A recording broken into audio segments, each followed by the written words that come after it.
De un libro, un cuento. La ciudad y los perros. Escrita por Mario Vargas Llosa. Premio Nobel de Literatura en 2010 y que fue publicada en 1963. Y esta novela está inspirada en la propia experiencia del autor.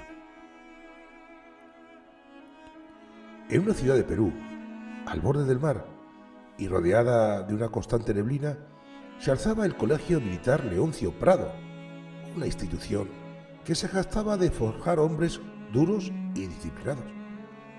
El colegio estaba ubicado en una zona aislada, rodeado de extensos terrenos baldíos que, por su lejanía al resto del mundo, parecía como una metáfora de la desconexión que había entre las personas que allí había y el resto del mundo.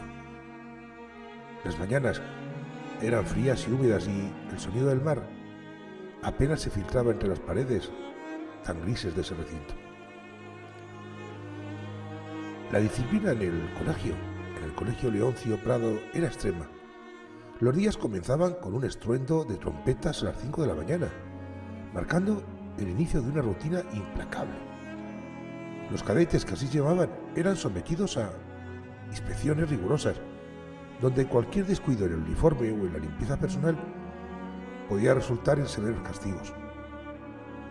Las marchas interminables bajo el sol abrasador o la lluvia persistente eran parte del entrenamiento que buscaba no solo fortalecer los cuerpos, sino, se decían también, doblegar sus voluntades. El régimen autoritario estaba diseñado para eliminar cualquier rastro de individualidad. Las reglas del colegio abarcaban cada aspecto de la vida de los cadetes, desde cómo debían hacer sus camas hasta la forma exacta de saludar a sus superiores. Cualquier infracción, por mínima que fuera, era castigada con ejercicios extenuantes e incluso encierros en celdas de castigo. Era un ambiente rígido y opresivo, donde se fomentaba una atmósfera de miedo constante y donde también la violencia y la humillación eran herramientas comunes tanto para los oficiales que mandaban allí como para los propios cadetes. Entre los cadetes destacaban 4 muchachos, que sin saberlo iban a ser protagonistas de una historia de traiciones, de culpas y de redención. Estaba el Jaguar en uno de ellos, que era un joven indomable y violento que lideraba lo que ellos llamaban el Círculo, que era en realidad un grupo secreto dedicado a burlar las reglas del colegio. Su vida, la vida del Jaguar, había estado marcada por las calles de un barrio pobre, donde aprendió que la fuerza y la intimidación eran las únicas armas de sobrevivir. Boa era otro de los integrantes más brutales del círculo. Tenía un carácter sádico y despiadado. Disfrutaba imponiendo su fuerza sobre los demás y era, en realidad, el brazo ejecutor más leal de Jaguar. Para Boa, la violencia no solo era un medio, sino un fin en sí mismo, un escape que lo hacía sentir poderoso en un entorno donde todos competían por no parecer débiles. Otro miembro del grupo, el Rulos, era astuto y calculador. Aunque no poseía la fuerza física del Boa ni la autoridad de Jaguar, destacaba por su capacidad de manipular a los demás y de encontrar soluciones rápidas a cualquier problema. Era el estratega del círculo, siempre pensando en cómo minimizar los riesgos para el grupo y cómo hacer grandes sus ventajas. Finalmente, el Piraña era el más joven y vulnerable del grupo. Su inclusión en el círculo era un acto más de protección que de verdadera camaradería. Admiraba muchísimo a Jaguar y a Boa y veía en ellos unas figuras a seguir. Sin embargo, detrás de esa actitud servil se escondía un profundo temor a ser abandonado o castigado, lo que le llevaba a cometer actos atroces para ganarse la aprobación de los líderes del grupo. Por otro lado, estaba el esclavo, cuyo nombre verdadero era Ricardo Arana. Representaba una figura completamente diferente dentro del colegio. Tenía un carácter apacible y reservado. El esclavo destacaba por su incapacidad de encajar en la dinámica de agresión y de poder que dominaba el Leoncio Prado. Provenía de una familia humilde, pero, a diferencia de otros cadetes, no buscaba imponerse ni sobrevivir a través de la violencia. Era un chaval con un fuerte apego a su madre, a quien escribía constantemente en busca de consuelo y de orientación. Este vínculo familiar era su refugio frente a la hostilidad con la que vivía en el colegio. El esclavo se convirtió en blanco preferido de las humillaciones y abusos, y en gran parte también debido a su incapacidad de defenderse. Sin embargo, su personalidad introspectiva escondía una resiliencia silenciosa.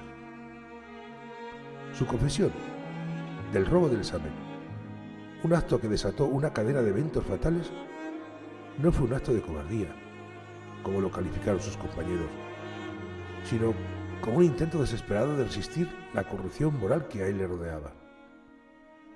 Aunque este gesto de valentía lo condenó, su muerte marcó un punto de inflexión en la vida de los demás cadetes, obligándolos a confrontar la brutalidad del sistema que lo formaba.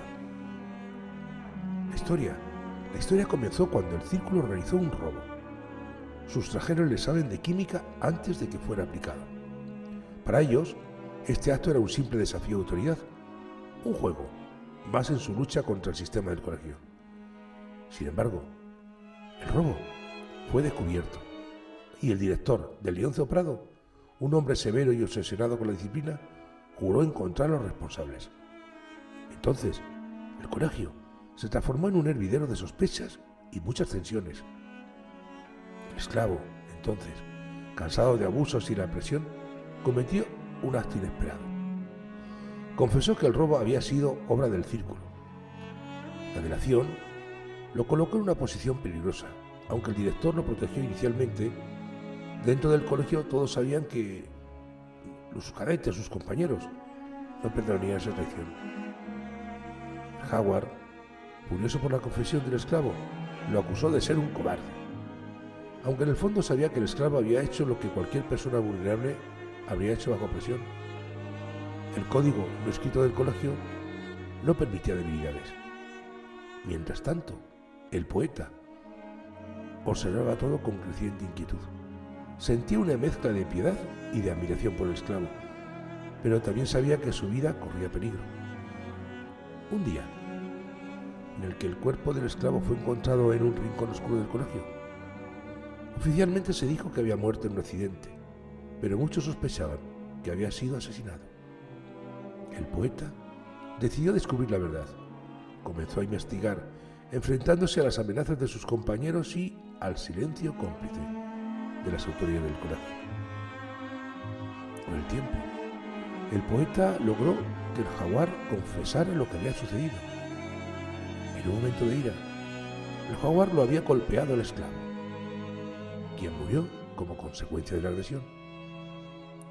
Aunque el jaguar era consciente de la gravedad de su acto, también sentía que había sido una víctima del sistema cruel que los estaba formando. En el Leoncio Prado, la violencia no solamente era tolerada, sino que era también fomentada. La investigación del poeta no solo reveló verdad sobre la muerte del esclavo, sino que también sacó a la luz una oscura realidad del colegio. Muchos cadetes comenzaron a cuestionar el sistema que los moldeaba, aunque el miedo y la tradición impidieron que la mayoría se rebelara abiertamente. Sin embargo, las cartas que el esclavo había enviado a su madre comenzaron a circular entre los cadetes, dejando una marca imborrable en quienes lo leyeron. Esas misivas no solo mostraban el sufrimiento del joven, sino también su deseo de encontrar humanidad en ese entorno tan cruel. El jaguar fue expulsado en silencio. La institución decidió encubrir lo ocurrido como para proteger su reputación. Para los oficiales del colegio lo más importante era mantener intacta la fachada de disciplina y de éxito, incluso a costa de sacrificar la verdad. Pero la culpa del jaguar lo persiguió más allá de los muros del colegio. Intentó redimirse al salir del Leoncio Prado, buscando una vida diferente y tratando de alejarse de ese violento pasado. Sin embargo, la sombra del esclavo lo acompañaba siempre, recordándole las consecuencias de sus acciones y las fallas de un sistema que lo había convertido en quien era. poeta, por su parte, dejó el colegio con una visión más clara de la vida. Había aprendido que el verdadero enemigo no eran los compañeros, sino el sistema que los había moldeado para ser crueles y competitivos. Decidió entonces escribir su experiencia, esperando que su voz pudiera algún día exponer las injusticias que había presenciado. En ese microcosmos del Colegio Militar Leoncio Prado se reveló una verdad universal. La lucha por la libertad y la dignidad humana no siempre se libra contra enemigos visibles, sino contra las estructuras invisibles que moldean a las personas y las someten a la crueldad y la desesperanza. Y aunque el esclavo había perdido su vida, su historia se convirtió en un símbolo de resistencia y de humanidad en medio de tanta oscuridad. Que tengas un feliz día.